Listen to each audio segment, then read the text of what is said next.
특히나 우리나라 산업 자체가 미국이 중국을 지금 압박하는 상태에서 만들지 못하게 지금 만드는 분위기가 형성된 만큼 우리나라가 지금 사실상 굉장히 좋은 기회다라고 좀 보실 수가 있겠어요. 네, 여러분 반갑습니다. 생존주식 홍의진입니다. 자, 요즘에 시장 좀 많이 어려우실 겁니다. 사실상 우리가 새해부터 1월 2일 날 상당히 좀 주식 흐름이 좀 좋았는데 8일 연속 하락을 좀 보였고요. 그 다음에 지금 제가 오늘 녹화하고 있는 이날 9일째 하락을 좀 보여주고 있습니다. 일단은 8일 연속 하락하는, 그러니까 음봉이 나왔던 흐름이 1년 8개월 만이라고 해요. 그만큼 좋지 않은 상황들이 지난주까지도 좀 지속이 됐는데 이번 주도 스타트는 일단 좀 좋지 않은 모습입니다. 자, 근데 우리가 좀 중요하게 여러분들 아셔야 될 부분들이 몇 가지들이 좀 있는데요. 전체적인 어떤 시장, 시황도 굉장히 좀 중요하고 업종별 대응, 종목별 대응 이런 것들이 상당히 좀 중요합니다. 근데 제가 오늘 이야기 드릴 거는 이제 반도체 업종에 대해서 좀 이야기를 좀 드려볼까 합니다. 반도체 업종 많은 분들이 지금 관심을 갖고 있는 업종이죠, 사실상. 2차 전지를 비롯해서 지금 반도체 업종은 그동안에 우리나라 시장 주도주로 역할을 해왔고, 지금도 역시나 주도주입니다. 다만 이제 이 주도주의 흐름이 최근에는 조금 하락을 좀 보여주면서 지지부진하게 모습들이 좀 나타나고 있죠. 그러면 내가 이거를 매수 기회로 활용할 거냐, 아니면 매도의 어떤 타이밍으로 봐야 될 거냐, 어떤 전략을 우리가 앞으로 좀 봐야 되냐, 이제 이 부분들이 굉장히 좀 중요할 것 같은데, 사실상 반도체 하면은 지금 미국에서도 테크 쪽이 대장입니다. 필라델피아 반도체 지수 같은 경우가요, 지금 사실상 고점을 경신했다가 좀 밀리긴 했지만 여전히 좀 좋은 모습들 나타나는 이제 그런 어떤 상태로 지금 보실 수가 있겠어요. 그래서 일단은 지금 미국에서도 필라델피아 반도체 지수가 나스닥보다는 상당히 좀 빠른 모습들이 좀 나타나고 있다라는 거죠. 근데 이제 무엇보다 중요한 건 뭐냐면 이게 전 세계 AI의 어떤 산업이 변화가 좀 시작이 됩니다.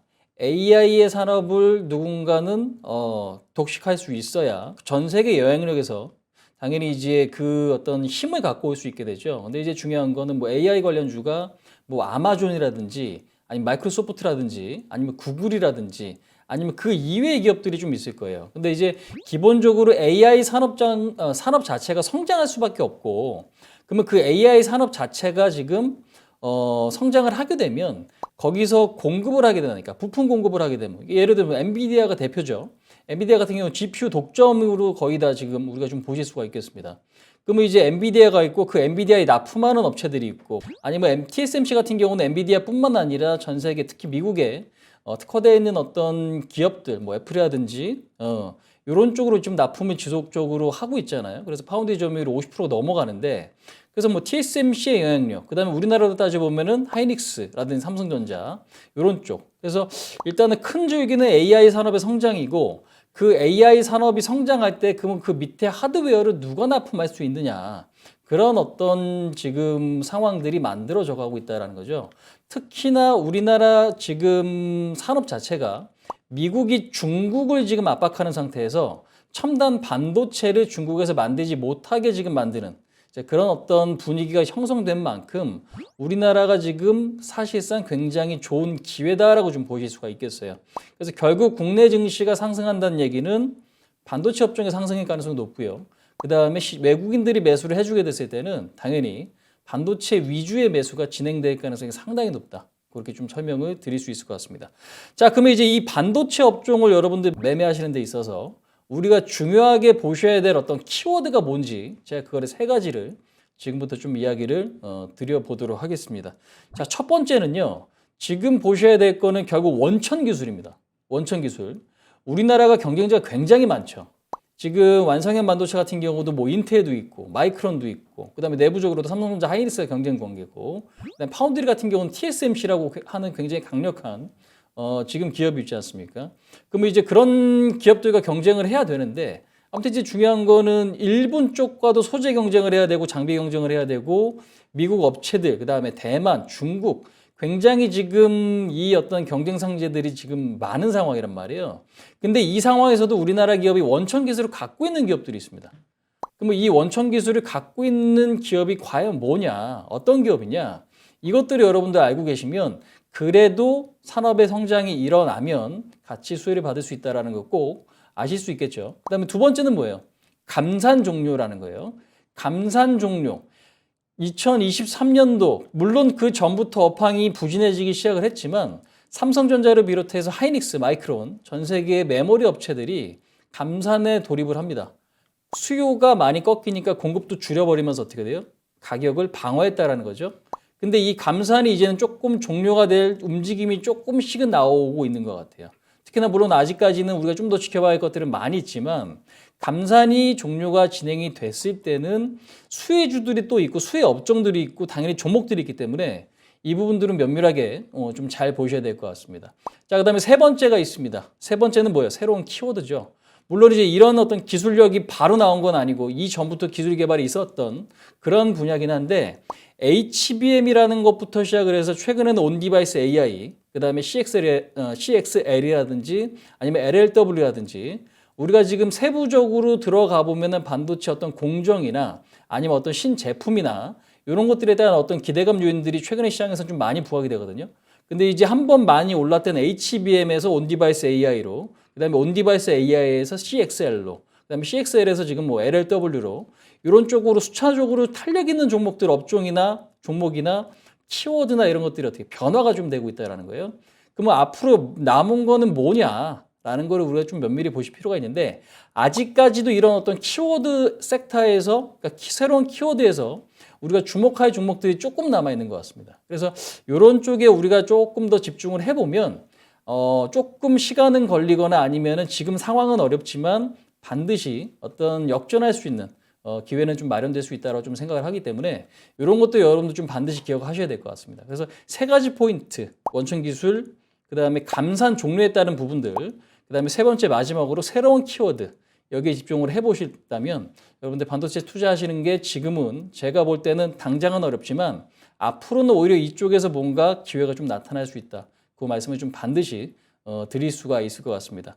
일단 이 부분 좀 굉장히 좀 중요하니까 면밀하게 좀 아셔야 될 것 같고요. 특히나 근데 우리가 이제 전략적으로 바라볼 때 굉장히 좀 중요한 부분들은 이 차트 보시면서 간단하게 좀 말씀드릴 건데요. 사실상 지금 반도체 업종 같은 경우는 시장, 특히나 우리나라도 그렇고 미국도 그렇고 주도주 섹터입니다. 근데 지금 최근에 주가가 11월부터 좀 많이 올라왔어요. 사실상 지수가 많이 올라왔는데 그 지수가 올라올 때 역할을 해준 게 누구냐면 결국에는 외국인들 매수죠. 외국인들 매수가 그동안에 굉장히 많이 유입이 되면서 시장의 어떤 상승을 좀 이끌어 왔습니다. 외국인들이 우리나라 증시를 지금 대략 한 8조 원 정도, 8조에서 한 10조 원 정도 11월 이후에 매수를 하는 동안 반도체는 10조 이상 매수를 했거든요. 그럼 이야기는 뭐냐? 우리나라 증시를 매수할 때 반도체를 집중적으로 샀다는 얘기죠. 근데 최근에 시장을 보시면 외국인들의 매수 강도가 조금 떨어져 있어요. 왜냐? 일단 미국도 어느 정도 좀 조정이 나오고 있는 상태고 그동안에 빠르게 올라왔기 때문에 조정을 받고 가는 게 저는 더 큰 그림에서 올라갈 수 있는 요인이다라고 좀 생각을 합니다. 다만 중요한 게 뭐냐면 수급적으로 부담으로 작용될 수 있는 거는 지금 금융투자인 것 같아요.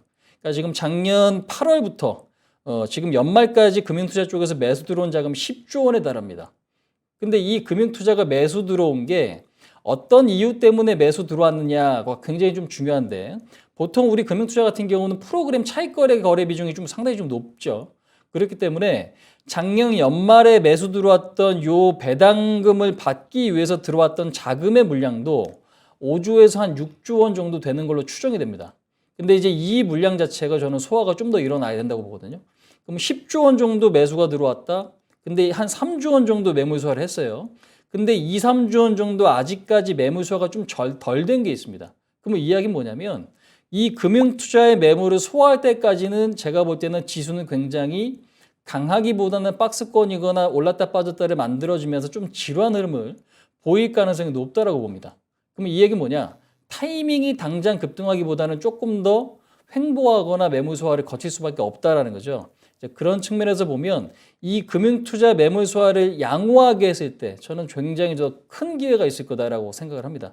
그래서 이 금융투자의 매물 소화를 할 때 외국인들이 물량을 계속 좀 받아내 주는지 그런 흐름들이 좀 계속적으로 좀 나온다면 다시 한번 신고가 경신할 수 있는 모습들이 좀 발생할 수 있기 때문에 관심이 있는 분들은 수급적으로 요거를 굉장히 좀 중요하게 보셔야 될 포인트가 아닐까. 이렇게 좀 설명을 좀 드려보도록 하겠습니다.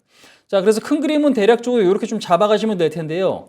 요 정도로 좀 안내를 드려보도록 하겠습니다. 자, 그 다음에 여러분들 생존 단타 제가 아침 8시에서 10시까지 매주 월요일에서 목요일까지 진행하는 생존 단타 방송에 오시면 여러분들 지금 이런 내용들 있죠. 뭐 시황이라든지 종목이라든지 업종에 대한 부분들, 그 다음에 지금 투자 심리가 어떤지, 그 다음에 테마들은 어떤 것들이 있는지 면밀하게 지금 장 전과 장 중에 좀 확인을 하면서 여러분들한테 좀 안내를 드리고 있으니까 많은 분들 시황에 내가 조금 부족하다, 아니면 종목 흐름이 조금 어떻게 되지 아직은 모르겠다, 조금 더 좋은 정보를 알고 싶다 하시는 분들은 반드시 참여하셔서 도움을 좀 많이 받아 가셨으면 좋겠습니다.